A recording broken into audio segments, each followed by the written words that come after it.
Hey everyone, it's Jennifer back with another quick tip. So I want to show you how to attach this party pop-up Thinlit inside your card.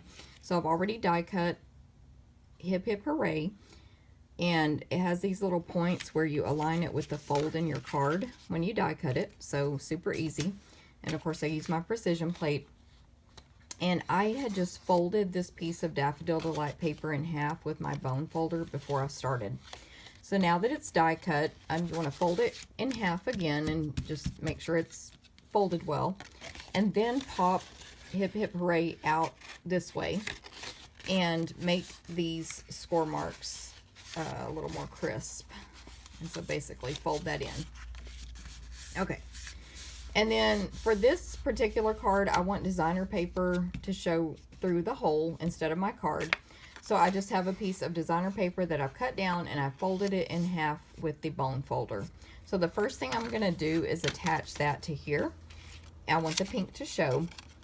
And what I found is I was attaching it this way first, and then I would come around and I would have put it too high and that little speech bubble thing would not be covered. So start with this side.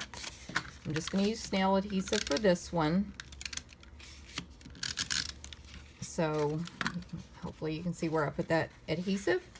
And I'm going to hold my designer paper like that.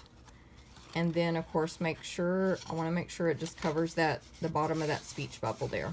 And then I'll flip it over and add the adhesive on this side.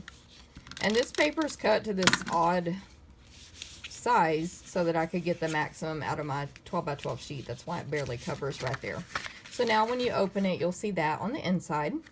So for me, the most challenging part of this is getting this to be inside my card and lay nice and flat. And when you open it, there's not a huge gap right here.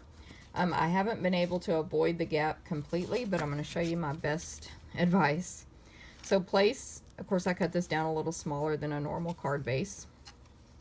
So place it inside the card.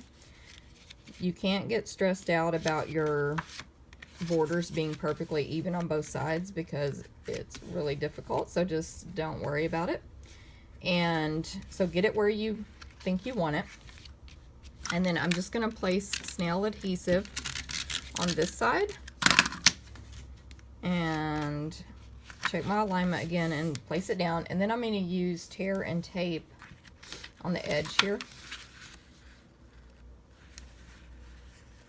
Tear and tape's really strong.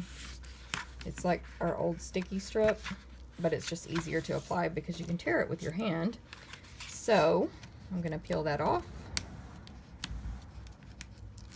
I'm going to peel that off and press down. And I'm going to flip it over. Well, actually, I'm going to mess with it again because, see, it's already starting to form that little gap. So you just have to play around with it.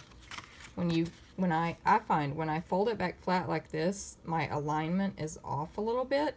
So for me, I find it more appealing to have a little gap here when I open it, but everything else seems to be in place. So this is how my card will look when I open it.